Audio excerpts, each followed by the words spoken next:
Hello to all of you guys. ये जो नया सेशन है इसमें हम ऑलरेडी कुछ प्रॉब्लम्स अब लेंगे, ठीक है। जैसा कि लास्ट सेशन में हमने कुछ बेसिक्स चीज़ें देखी थी, ठीक है। लास्ट सेशन में हमने क्या क्या देखा था कि बेसिक डेफिनेशन देखी थी ऑफ द सर्कल, और बेसिक डेफिनेशन और भी चीज़ों की देखी थी, जैसे हमने रेडियस देखा था, डायमीटर देखा था, सरकमफेरेंस ऑफ द सर्कल देखा, एरिया ऑफ द सर्कल देखा। तो उन्हीं सब चीज़ों की सीरीज़ में थोड़ा सा आगे बढ़ते हुए हम थोड़े क्वेश्चंस की ओर ट्राई करेंगे, ठीक है। और क्वेश्चंस किस तरह के, थोड़े से आपके क्वेश्चंस का जो लेवल है थोड़ा सा आगे बढ़ाया जाए। और अब हम क्या करेंगे कि जैसे ऑलरेडी आपका लास्ट सेशन में एनसीईआरटी के क्वेश्चंस डिस्कस हुए थे, तो इस बार हम थोड़े और प्रॉब्लम प्रैक्टिस के लिए उठा रहे हैं। और वो जैसे आपका एनसीईआरटी एग्जाम्पलर से हमने कुछ प्रॉब्लम्स यहाँ लिए हैं, तो अब हम उनको डिस्कस करेंगे और उनको सॉल्व करेंगे, ठीक है। ऑलरेडी उन्हें सॉल्व करने की कोशिश करेंगे। तो गाइस कोई प्रॉब्लम नहीं है, आप आराम से देखते जाइए, आपको किसी तरह की कोई समस्या या प्रॉब्लम नहीं होगी, ठीक है। Okay, so first we will move from the first question. तो पहला क्वेश्चन क्या दिया है, बहुत ही बेसिक सा क्वेश्चन है। तो क्वेश्चन क्या है वो हम देख लेते हैं। वो क्वेश्चन है, if the sum of the areas of a two circle with radii r1 and r2 is equal to the area of a circle of radius r, then।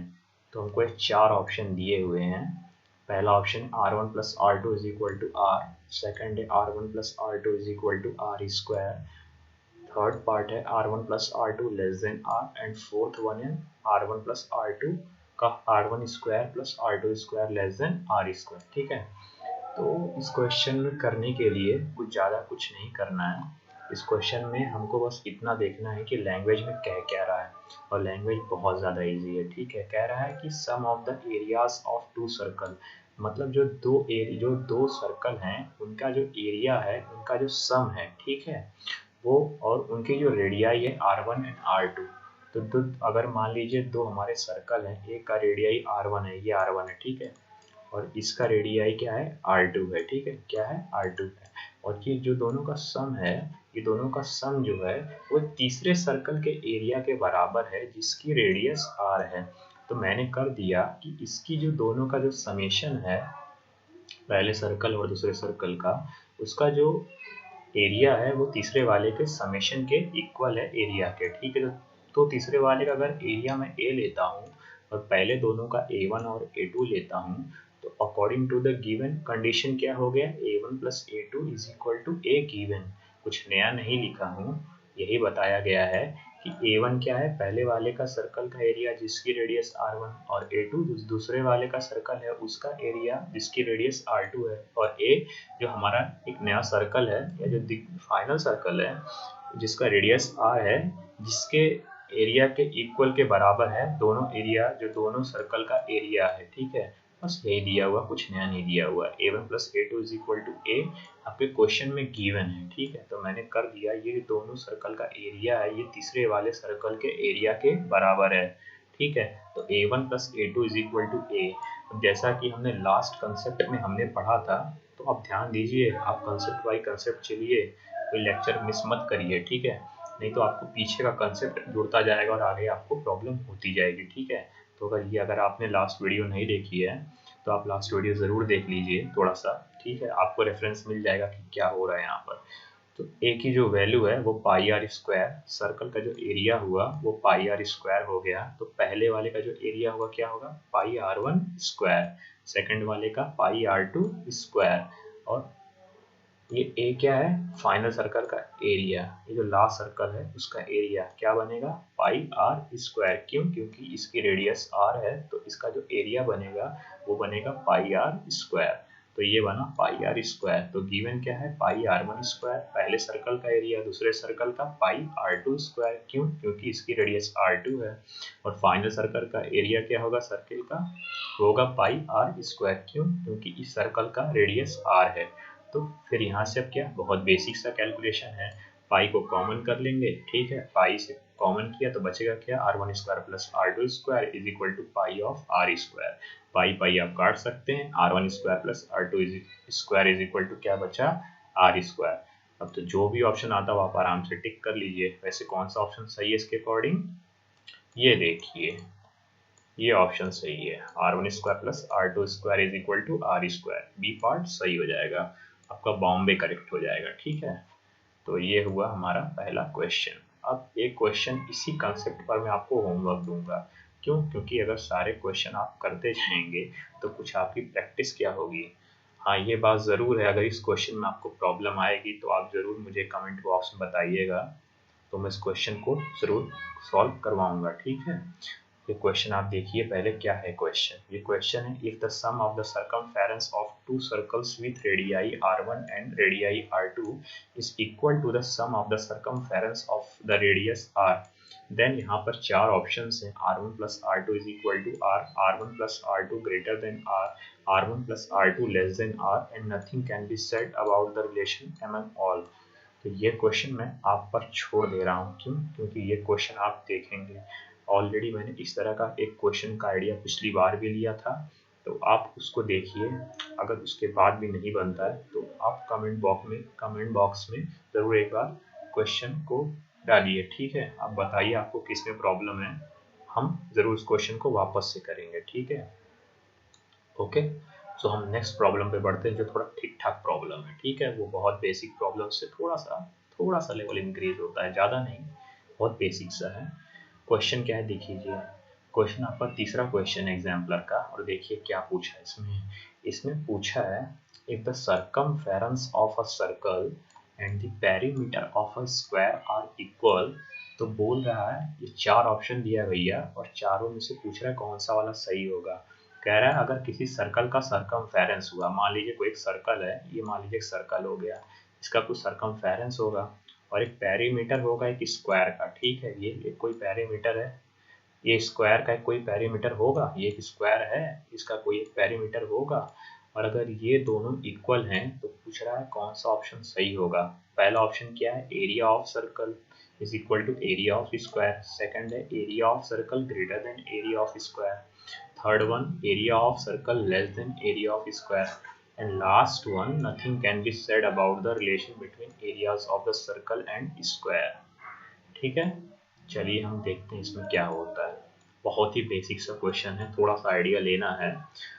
तो मैंने क्या बोला, ऑलरेडी ऐसा क्वेश्चन में गिवन है, क्या दिया है, circumference of a circle and the perimeter of square are equal. तो एक काम करता हूँ, एक सर्कल उठा लेता हूँ, एक सर्कल मैंने ड्रॉ कर लिया, और एक मैंने स्क्वायर ड्रॉ कर लिया जिसकी साइड ए है। ठीक है, तो अब क्या करते हैं, अब मैंने मान लिया सर्कल का रेडियस r है और इसकी साइड लेंथ a है। ठीक है, तो सर्कल का अगर रेडियस r है तो बताइए इसकी पेरीमीटर या सर्कमफेरेंस क्या होगा, बताओ।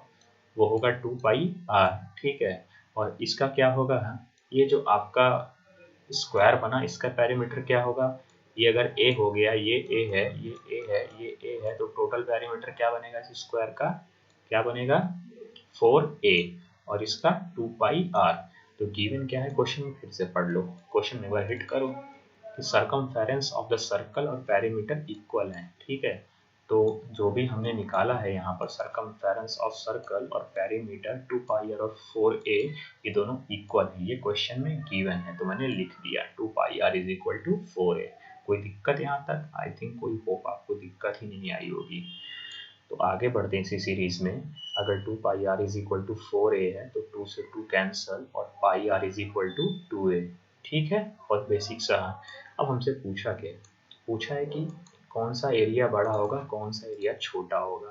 तो एक काम करते हैं, दोनों एरिया पहले निकाल लेते हैं और फिर कंपैरिजन कर लेते हैं कौन सा वाला ऑप्शन सही होगा। इस तरह से ये क्वेश्चन क्रैक हो जाएगा। ठीक है, तो ये क्वेश्चन में कुछ है नहीं, थोड़ा सा बढ़ते हैं आगे।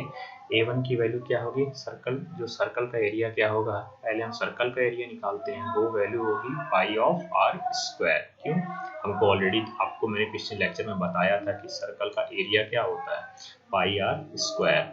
और जो अगर मैं आपकी बात करूं कि आपका जो ये स्क्वायर है इसका एरिया क्या होगा, अगर इसकी साइड लेंथ a है, ऑलरेडी आप पहले से जानते आए हैं कि अगर किसी अगर स्क्वायर की साइड लेंथ a है तो उसका एरिया a स्क्वायर होगा। ठीक है, तो आपका इस सेकंड वाले का एरिया क्या हो गया, a स्क्वायर, आपका स्क्वायर का, और आपके सर्कल का पाई आर स्क्वायर। ठीक है, और आपको एक कंडीशन ऑलरेडी गिवन दी हुई है कि pi r is equal to 2a। ठीक है, अब एक काम करते हैं, A1 और A2 से डायरेक्ट यहाँ से तो हम कुछ कंपैरिजन फाइंड आउट कर नहीं सकते। अगर हमको दोनों के सर्कल और आपका जो ये स्क्वायर है, अगर दोनों के एरिया का कंपैरिजन करना है तो यहाँ से तो डायरेक्ट आप फाइंड आउट कर नहीं सकते हैं। तो क्या करेंगे आप भैया, आप कम से कम किसी एक वेरिएबल को दूसरे वेरिएबल के फॉर्म में कन्वर्ट कर लीजिए।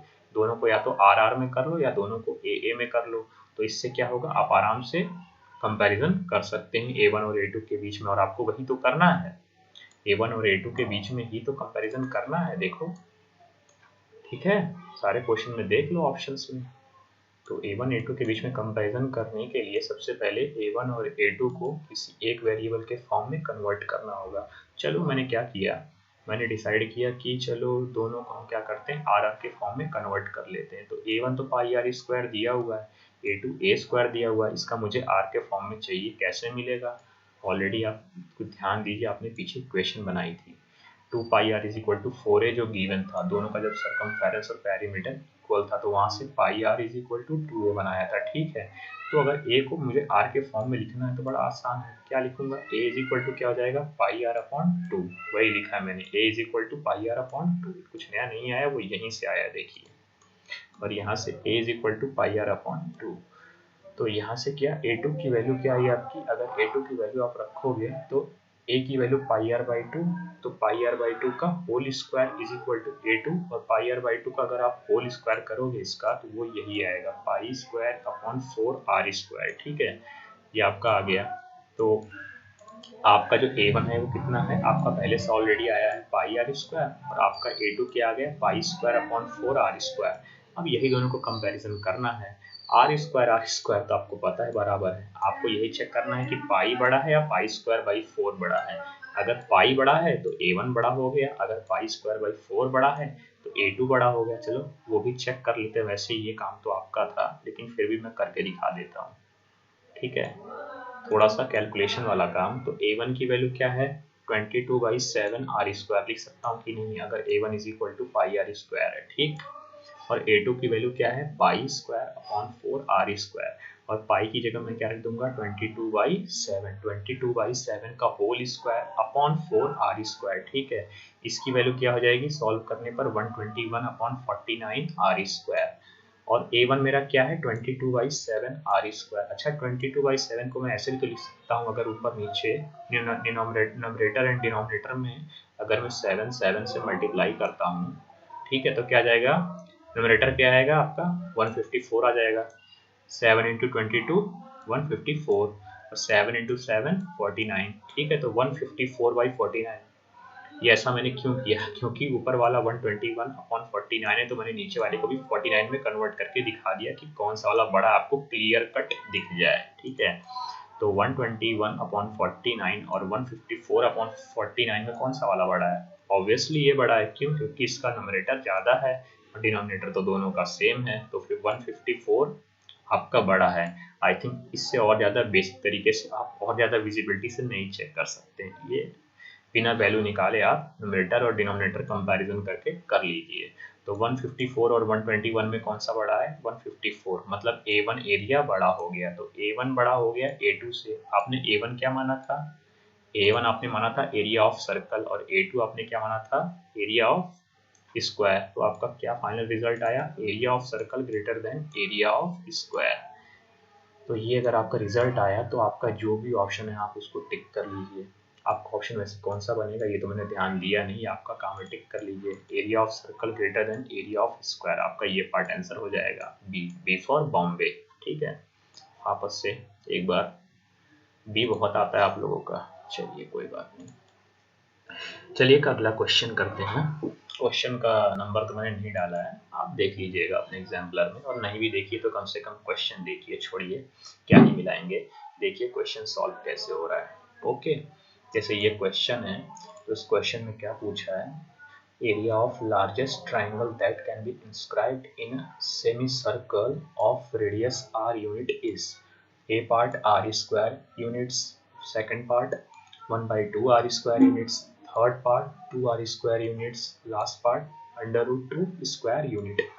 तो ये क्वेश्चन बहुत ही बेसिक सा है, अगर यहाँ पर आप एक ऑब्जर्वेशन पकड़ लेंगे तो क्वेश्चन सेकंडों में ख़त्म है, ठीक है, सेकंडों में ख़त्म।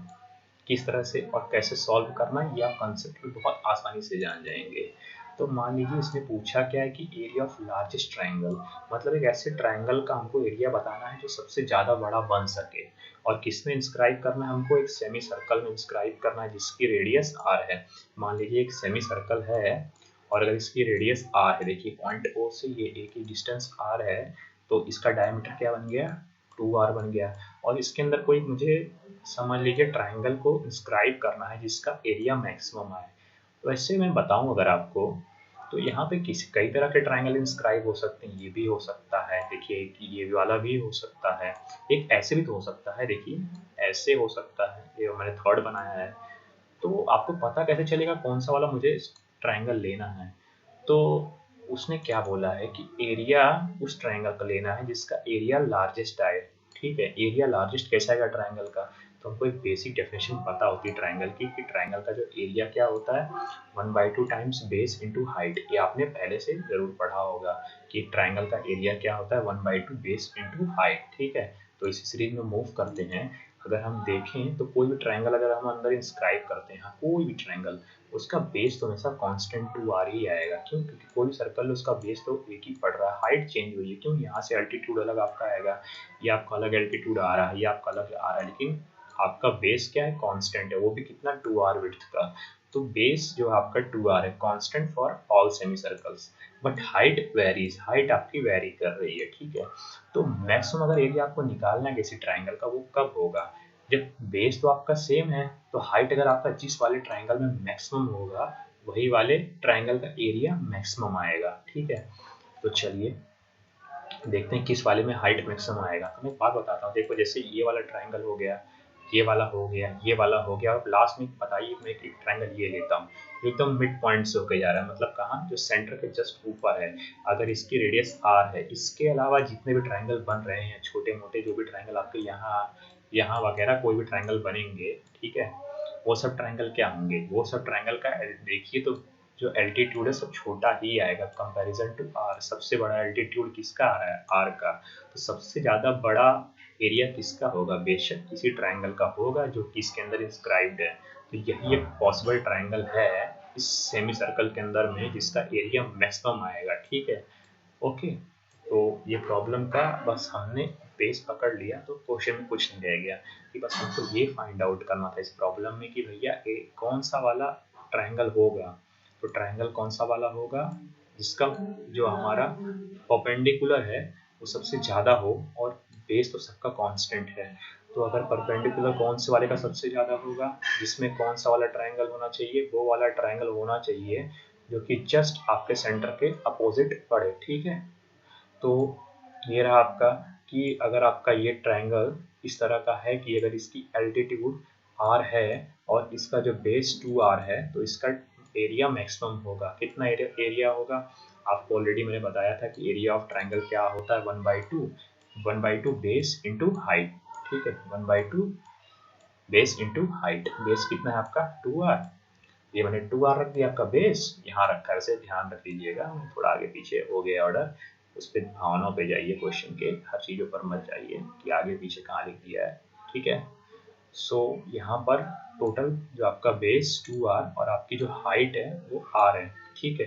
तो क्या हो जाएगा आपका 1/2 टाइम्स आपका बेस 2r इंटू r, ठीक है, 1/2 टाइम्स 2r इंटू r, क्या हो गया आपका फाइनल सॉल्व करने पर r स्क्वायर आ गया।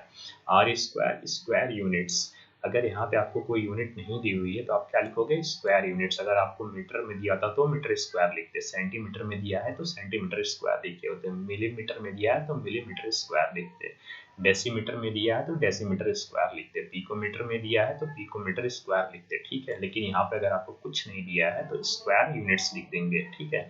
आपको ऑलरेडी मैंने पहले भी डायमेंशन के बारे में लास्ट लेक्चर में डिस्कस किया था, ठीक है। तो ये क्वेश्चन इस तरह से खत्म हो गया और इस क्वेश्चन में आई थिंक आपको कोई प्रॉब्लम नहीं आई होगी। चलते हैं हम नेक्स्ट क्वेश्चन पे मूव करते हैं, ठीक है। एक बेसिक सा क्वेश्चन मैं आपके लिए रखूंगा, ठीक है, और अथा बेसिक क्वेश्चन है ये, क्वेश्चन आप जरूर ट्राई कीजिए, इसलिए मैंने रखा है आपके लिए। और क्वेश्चन सॉल्व करके बताइए कि आंसर क्या आ रहा है, ठीक है। वीडियो को पॉज कीजिएगा और क्वेश्चन को खुद सॉल्व कीजिएगा, और जो भी आंसर आ रहा है आप कमेंट बॉक्स में मुझे ज़रूर बताइएगा, ठीक है। तो क्वेश्चन है क्या, देख लीजिए, पढ़ लीजिए एक बार। If the perimeter of a circle is equal to the perimeter of a square then the ratio of their areas 22:7, 14:11, 7:22 and 11:14। इस तरह के काफ़ी क्वेश्चंस के कॉन्सेप्ट्स हमने ऑलरेडी लास्ट लेक्चर में भी डिस्कस किए हैं, इस टाइप के क्वेश्चन किए हैं। होप आई थिंक आपको कोई प्रॉब्लम नहीं आएगी, और आएगी तो बहुत अच्छी बात है। आप कमेंट बॉक्स में कमेंट कर सकते हैं और बता सकते हैं कि क्या प्रॉब्लम आ रही है। हम हो सके तो उस क्वेरीज पर भी एक वीडियो बनाएंगे जिन जिन बच्चों को प्रॉब्लम्स आ रही है, ठीक है। तो हम एक नेक्स्ट क्वेश्चन को मूव करते हैं जो थोड़ा ठीक ठाक क्वेश्चन है इसका, क्वेश्चन नंबर 6, ठीक है। क्योंकि बेसिक्स क्वेश्चंस अगर डिस्कस करेंगे तो बेसिक्स में तो बहुत टाइम लगेगा, ठीक है। ऑलरेडी हमने बेसिक्स काफ़ी डिस्कस कर भी लिए हैं, मुझे ऐसा लगता है, ठीक है। फिर भी अगर आपको कोई क्वेरी है तो आप पूछ सकते हैं, ठीक है। चलिए हम नेक्स्ट क्वेश्चन में मूव करते हैं। नेक्स्ट क्वेश्चन क्या था, क्वेश्चन नंबर 6। क्वेश्चन नंबर 6 है क्या, इट इज प्रपोज्ड, पढ़िए, it is proposed to build a single circular park equal in area to the sum of areas of two circular parks of diameter 16 meter and 12 centimeter in locality. So the radius of the new park would be 10 centimeter, 15 centimeter, 20 centimeter, 24 centimeter। पूछा क्या है कि इसमें बोल रहा है कि आपको मान लीजिए कोई एक सिंगल सर्कुलर पार्क डिज़ाइन करना है। मैंने कोई एक सिंगल सर्कुलर पार्क डिज़ाइन करना है और उसका जो एरिया है वो क्या है, टू द वो इक्वल है to the sum of the areas of two circular parks of diameter 16 centimetre and 12 centimetre. और फाइंड आउट क्या करना है मुझे, radius of the new park. तो क्वेश्चन को बस डिकोड करना आना चाहिए, पूछ क्या रहा है। तो मैंने क्या बोला, इस क्वेश्चन के अकॉर्डिंग एक मुझे सिंगल पार्क डिज़ाइन करना है और वो उसका जो एरिया है वो ऐसे दो सर्कुलर पार्क के एरिया के बराबर है जिनका डायमीटर 16 सेंटीमीटर और 12 सेंटीमीटर है, ठीक है। तो मान लीजिए पहले वाले का मैंने माना कि एक सर्कुलर पार्क है जिसकी रेडियस R1 और सेकंड की R2 है और दोनों का एरिया A1 और A2 है और इसका एरिया A है, ठीक है। तो ये पार्क P1, ये पार्क P2, ये आपका मेन पार्क या बड़ा पार्क बना है, समझ लीजिए जो भी समझना है। तो आपको अकॉर्डिंग टू गिवन कंडीशन यहाँ पर क्या दिया है, फिर से दिया है A is equal to A1 plus A2। A क्या है, जहाँ पर A क्या है, बड़े वाले का एरिया या जो आपका मेन पार्क फॉर्म किया गया, और A1 और A2 क्या है आपके, वो दो छोटे पार्क जिनको मिला करके ये बड़ा वाला पार्क बना है। तो A की वैल्यू A1 प्लस A2, ठीक है। और वैसे A की वैल्यू क्या होती है, पाई आर स्क्वायर। मुझे आर स्क्वायर फाइंड आउट करना है और इसका क्या होगा, पाई R1 स्क्वायर, और इसका क्या होगा, पाई R2 स्क्वायर। तो अब पूछोगे आप कि R1 और R2 तो हमको पता नहीं है, ठीक है, लेकिन डायामीटर तो आपको दोनों पार्क का आपको ऑलरेडी दिया हुआ है ना, 16 सेंटीमीटर एंड 12 सेंटीमीटर। देखिए सम ऑफ द एरियाज, उसके अलावा of two circular parks of diameter 16 centimetre and 12 centimetre locality. तो अगर एक की 16 सेंटीमीटर डायमीटर है और दूसरे की 12 सेंटीमीटर है, एक की 16 है, ठीक है, पूरा ये लेंथ, पूरा लेंथ 16 सेंटीमीटर और सेकंड का 12 है, तो पहले वाले की रेडियस क्या आएगी, 16 सेंटीमीटर की जगह 8 सेंटीमीटर आ जाएगी और सेकंड वाले की 6 सेंटीमीटर आ जाएगी रेडियस। क्यों, क्योंकि आपको ऑलरेडी मैंने बताया था कि जो डायामीटर होता है, अगर डायामीटर 16 सेंटीमीटर है तो रेडियस उसका क्या होता है, डायमीटर का हाफ होता है। आपको ऑलरेडी बताया था कि डायमीटर पूरी की पूरी लेंथ होती है तो रेडियस क्या होता है, रेडियस डायमीटर का हाफ होता है। या आप ये भी बोल सकते हैं कि जो आपका डायमीटर होता है वो 2 टाइम्स रेडियस के बराबर होता है। तो वहाँ से आप radius is equal to diameter by 2 कर सकते हो, कोई नया चीज़ नहीं है। ये होल डायमीटर होता है, होल। तो ये क्या होगा, आपका R होगा, ठीक है। तो यहाँ से आपकी जो पहले पार्क की रेडियस क्या होगी, R1 की वैल्यू क्या, 16/2 8 सेंटीमीटर, और सेकंड डायमीटर जो पार्क की क्या होगी, 12 सेंटीमीटर। तो वहाँ से आपकी रेडियस क्या आएगी, सेकंड वाले पार्क की 12/2 6 सेंटीमीटर।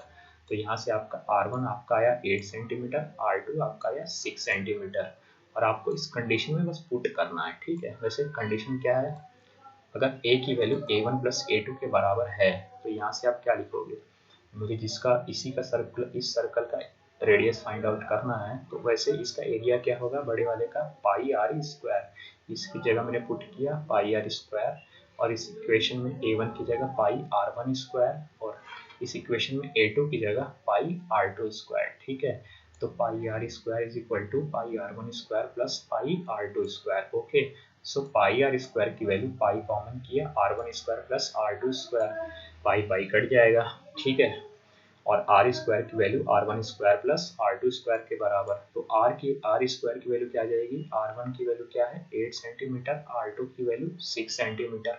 तो दोनों के स्क्वायर के इक्वल, तो r square is equal to r1 square plus r2 square, and r1 की वैल्यू क्या है 8 सेंटीमीटर, 8 सेंटीमीटर, एंड दूसरे की 6 सेंटीमीटर, 6 सेंटीमीटर का स्क्वायर। आर स्क्वायर की वैल्यू 100, सो आर की वैल्यू अंडर रूट 100, और अंडर रूट 100 की वैल्यू क्या आ जाएगी 8 तुम जानते हो ना, 8 स्क्वायर 64 होता है, 6 square 36, under root 64 plus 36 under root 100 की वैल्यू 10 सेंटीमीटर। तो इसकी रेडियस क्या आ गई 10 सेंटीमीटर। तो ये क्वेश्चन खत्म यहाँ पर। Next question, question number 7। Okay, area of circle, last question, area of a circle that can be inscribed in a square of side 6 centimetre. Okay, इस क्वेश्चन में कुछ और नहीं पूछ रहा है, देख लेते हैं कोई क्वेश्चन मिस तो नहीं हुआ है। ओके, ठीक है। सो यहाँ पर एक क्वेश्चन है, area of a circle that can be inscribed in A square of side 6 centimetre, ठीक है। तो इसमें हमसे क्वेश्चन में पूछा है कि हमको एक ऐसे सर्कल का एरिया बताना है जो कि किसी स्क्वायर में इंस्क्राइब हो सके, और वो स्क्वायर क्या है 6 सेंटीमीटर का। बहुत ही बेसिक है, आप देखिए तरीका पकड़िए मेरी तरह से, 2 लाइन में सवाल खत्म, ठीक है। आप आराम से लैंग्वेज लिख लीजिएगा, कोई दिक्कत नहीं है, पर आप बेसिक पकड़िए कैसे करना है क्वेश्चन को। तो एरिया मान लीजिए कोई सर्कल है, ठीक है, कोई सर्कल है, मुझे उसका एरिया बताना है जो कि उस स्क्वायर के अंदर इंस्क्राइब होगा। तो मान लीजिए कोई मेरा स्क्वायर है ऑलरेडी, एक स्क्वायर, उसके अंदर मैंने कोई सर्कल को इंस्क्राइब किया है, ठीक है। तो ऐसे थोड़ा सा मेरा ड्राइंग खराब है तो माफ़ कीजिएगा उसके लिए, लेकिन यहाँ पे जान लीजिए हर पॉइंट पर एक ही जगह ही टच करेगा, इतना ज़्यादा जगह नहीं टच करके जाएगा, ठीक है। इंस्क्राइब किया तो बस एक पॉइंट पर टच करेगा सबको, पर नीचे, ठीक है, छोड़िए उसको। आप देखिए क्वेश्चन पे जाइए क्या पूछ रहा है। सो यहाँ पे एरिया ऑफ अ सर्कल पूछ रहा है कि इस सर्कल का एरिया क्या होगा अगर ये एक स्क्वायर के अंदर इंस्क्राइब हो रहा है, जहाँ पर स्क्वायर की लेंथ क्या है दी हुई है 6 सेंटीमीटर, तो स्क्वायर की साइड 6 सेंटीमीटर दी हुई है, और इसके अंदर एक सर्कल फॉर्म किया जा रहा है, ठीक है। मुझे इसका एरिया निकालना है। सर्कल का एरिया होता क्या है पाई आर स्क्वायर। मुझे अगर आर पता चल गया तो क्वेश्चन खत्म कर दूंगा। कैसे, क्योंकि आर की वैल्यू पुट कर दूंगा, पाई आर स्क्वायर से मैं वैल्यू निकाल लूंगा। आर कैसे करूँ, अब आर कैसे फाइंड आउट करूँ, कोई दुविधा तो है नहीं। यहाँ पर एक चीज़ बस ऑब्जर्व करने वाली पॉइंट है कि लेंथ क्या है, ये लेंथ क्या है, ये है इसकी स्क्वायर की लेंथ 6 सेंटीमीटर, और ये क्या होता है, ये जो आपका सेम है, ये दोनों लेंथ आपका सेम है ना। और एक बात बताइए, ये वाली लेंथ होती क्या है, ये वाली लेंथ को हम क्या बोलते हैं। अभी मैंने आपको पहले लेक्चर में बताया था कि अगर दो अपोजिट पॉइंट है, अगर हम सर्कल को उठाते हैं और वो अगर किसी सेंटर पॉइंट से होकर जाता है तो वो उसका डायामीटर होता है, ठीक है। तो क्या है ये, देखो दो अपोजिट पॉइंट सेंटर से होके जा रहे हैं, दो अपोजिट पॉइंट सेंटर से होके जा रहे हैं, ठीक है। तो क्या है, ये डायामीटर है। तो अगर ये डायामीटर है तो डायामीटर कितना हो जाएगा, इसके बराबर ही होगा। फ्रॉम ज्योमेट्री से आप देख सकते हो। तो ये दोनों क्या होगा 6 सेंटीमीटर 6 सेंटीमीटर के बराबर होगा। तो यहाँ पे आप क्या कहोगे कि डायमीटर ऑफ द सर्कल क्या हो जाएगा 6 सेंटीमीटर के बराबर, ठीक है। तो यहाँ से अगर डायमीटर 6 सेंटीमीटर के बराबर, तो रेडियस क्या होगा सर्कल का, आपको ऑलरेडी मैंने बताया था कि जो रेडियस होता है वो हाफ डिस्टेंस होती है, ठीक है। तो अगर ये पूरा 6 सेंटीमीटर है तो ये क्या हो जाएगा 3 सेंटीमीटर। तो सर्कल का रेडियस क्या हो गया 3 सेंटीमीटर। और अगर सर्कल का रेडियस 3 सेंटीमीटर हो गया तो अब तो बहुत आसान हो गया एरिया निकालना सर्कल का। क्यों, क्योंकि एरिया ऑफ सर्कल क्या होता है पाई टाइम्स रेडियस स्क्वायर या पाई आर स्क्वायर। यहाँ पे रेडियस की वैल्यू पुट कर दीजिए 3 स्क्वायर, तो पाई टाइम्स 3 स्क्वायर, तो वैल्यू क्या आ जाएगी पाई टाइम्स 3 स्क्वायर 9 पाई सेंटीमीटर स्क्वायर। इस बार सेंटीमीटर स्क्वायर क्यों लिखा, क्योंकि यहाँ पे साइड 6 सेंटीमीटर दी हुई है। अगर कुछ नहीं देता तो क्या लिखता, यूनिट स्क्वायर, ठीक है। जो भी आपका होता है उसका यूनिट स्क्वायर कर देते हैं, लेकिन यहाँ पे क्या है 9 पाई सेंटीमीटर स्क्वायर। तो आपका कौन सा पार्ट सही बन रहा है, लास्ट पार्ट दिल्ली, ठीक है। तो आपका करेक्ट हो गया, बहुत इजी क्वेश्चन था। और लास्ट वन पे हम मूव करते हैं, ठीक है। तो एक लास्ट क्वेश्चन आपका हम देखते हैं, इसको डिस्कस करते हैं। तो इस तरह से आपके जो आपके मेन और अच्छे खासे क्वेश्चंस थे उन्हें सारे कवर अप कर रहे हैं। तो एक लास्ट क्वेश्चन देखते हैं कि इसमें क्या पूछ रहा है कि the area of a square that can be inscribed in a circle of A radius 8 centimetre. बस इस बार उल्टा किया, पिछली बार क्या किया था आपका, पिछली बार आपका स्क्वायर में सर्कल देखिए इंस्क्राइब किया था, इस बार क्या करा रहा है, इस बार देखिए आपका वो क्या बोला है कि सर्कल के अंदर स्क्वायर को इंस्क्राइब कराना है। तो ये रहा आपका सर्कल और ये रहा आपका स्क्वायर इंस्क्राइब करा है, ठीक है। और क्या बोल रहा है साथ में कि जो सर्कल का रेडियस है वो 8 सेंटीमीटर होना चाहिए। तो मान लो इस पॉइंट है, ये सर्कल है मान लीजिए, तो ये रहा मेरा एक पॉइंट से, मान लीजिए इस पॉइंट से लेकर इस पॉइंट के बीच की डिस्टेंस रेडियस ही तो होगी। तो मैंने क्या बोला इसको 8 सेंटीमीटर और इसको कर दिया 8 सेंटीमीटर। और ऑलरेडी मैंने क्या बोला आपको, ये मान लीजिए कोई स्क्वायर इंस्क्राइब है इसके अंदर, तो ये से ये डिस्टेंस तो रेडियस ही होती है according to basic definition of radius, ठीक है। कि किसी सेंटर पॉइंट से सर्कल के किसी भी पॉइंट पर टच करा दोगे तो क्या होगा, वो उसकी रेडियस, और ये अगर ये दोनों अपोजिट पॉइंट टच करा दोगे तो ये क्या डायमीटर, फिर डायमीटर बन गया। अच्छा एक बात बताइए कि हमको स्क्वायर का एरिया फाइंड आउट करना है, तो उसके लिए हमको क्या चाहिए, स्क्वायर की बस एक साइड पता चल जाए तो मज़ा आ जाए। क्यों, स्क्वायर की एक साइड पता चल गई तो उसका ए स्क्वायर कर दूंगा, साइड का स्क्वायर कर दूंगा तो मेरा आंसर आ जाएगा या मेरा ओवरऑल एरिया आ जाएगा। तो मुझे एक साइड, कोई भी एक साइड पता करनी है, तो कैसे करूँगा। एक बात बताओ, मैंने आपको एक चीज़, बहुत बेसिक चीज़ पता होगी कि अगर ये 8 सेंटीमीटर है और ये 8 सेंटीमीटर है तो ये होल लेंथ कितना होगा, जो डायगोनल है इसका स्क्वायर का क्या होगा 16 सेंटीमीटर। तो 16 सेंटीमीटर क्या हो गया आपका डायगोनल हो गया। और आपको एक चीज़ और पता होगी कि अगर सर्कल के अंदर कोई डायगोनल है, ठीक है, तो अगर इसके अंदर हम कोई ये जा रहा है जो कि डायामीटर है अगर सर्कल का कोई, तो सर्कल का जो डायामीटर होता है वो किसी भी पॉइंट पर क्या होता है, अगर आप कोई भी कॉर्ड पर कोई किसी भी पॉइंट पर कि कितना डिग्री एंगल बनाता है वो 90 डिग्री, कुछ नया नहीं है ये।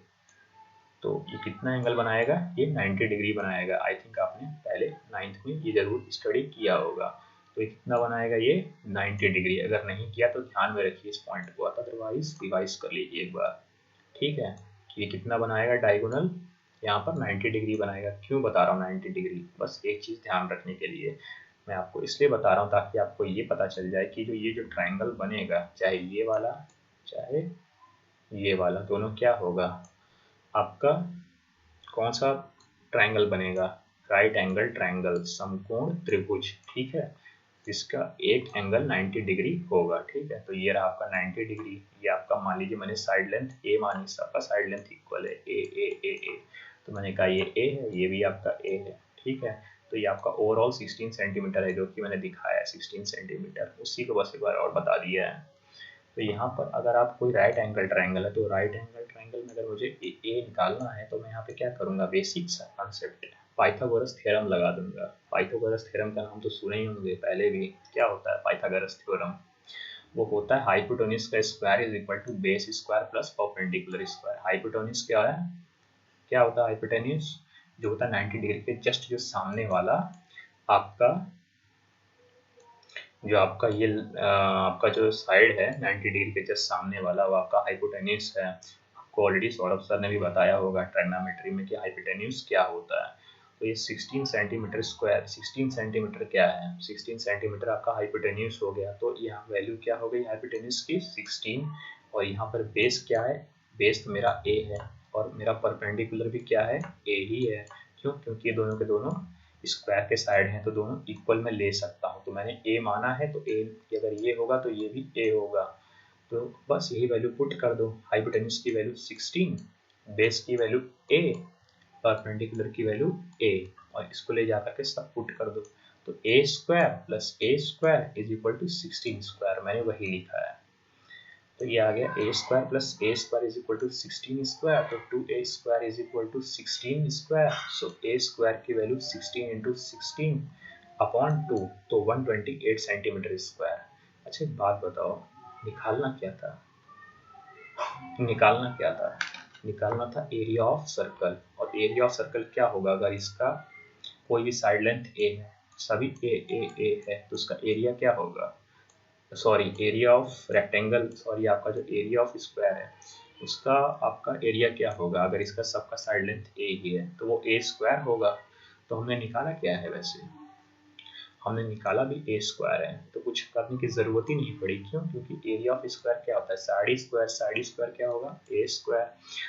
तो अगर ए स्क्वायर की वैल्यू आ गई ऑलरेडी, तो हमको कुछ फाइंड आउट करने की ज़रूरत है ही नहीं, क्योंकि आंसर हमारा आ चुका है। ठीक है, तो ए स्क्वायर की वैल्यू अगर 128 सेंटीमीटर स्क्वायर सॉल्व करने पर आ रही है, तो कौन सा पार्ट आंसर होगा, 128 सेंटीमीटर स्क्वायर। ठीक है, तो इस तरह से गाइस आज का जो ये सेशन होता है ये ख़त्म होता है, और यहाँ पर हम अपने जो हमारे जो भी बेसिक कंसेप्ट्स थे, तो बेसिक कंसेप्ट रिलेटेड जो भी प्रॉब्लम थे आई होप वो कवर हो गए हैं, और जो भी अच्छे प्रॉब्लम थे मैंने उनको भी सॉल्व कराने की कोशिश की है। फिर भी इसके बाद भी अगर आपको लगता है कि और भी अच्छे प्रॉब्लम सॉल्व कराए जाएँ तो आप कमेंट बॉक्स में कमेंट कर सकते हैं, वरना अदरवाइज हम नेक्स्ट यूनिट की ओर मूव करेंगे। तो आपका जो सेक्टर ऑफ सर्कल है उसमें हम मूव करेंगे, और नेक्स्ट टॉपिक पर जो आपका है वो हम वो स्टार्ट करेंगे नेक्स्ट सेशन में, थोड़ा से कंसेप्ट और उसके बाद फिर से क्वेश्चन लगाए जाएंगे। ठीक है, so thank you to all of you.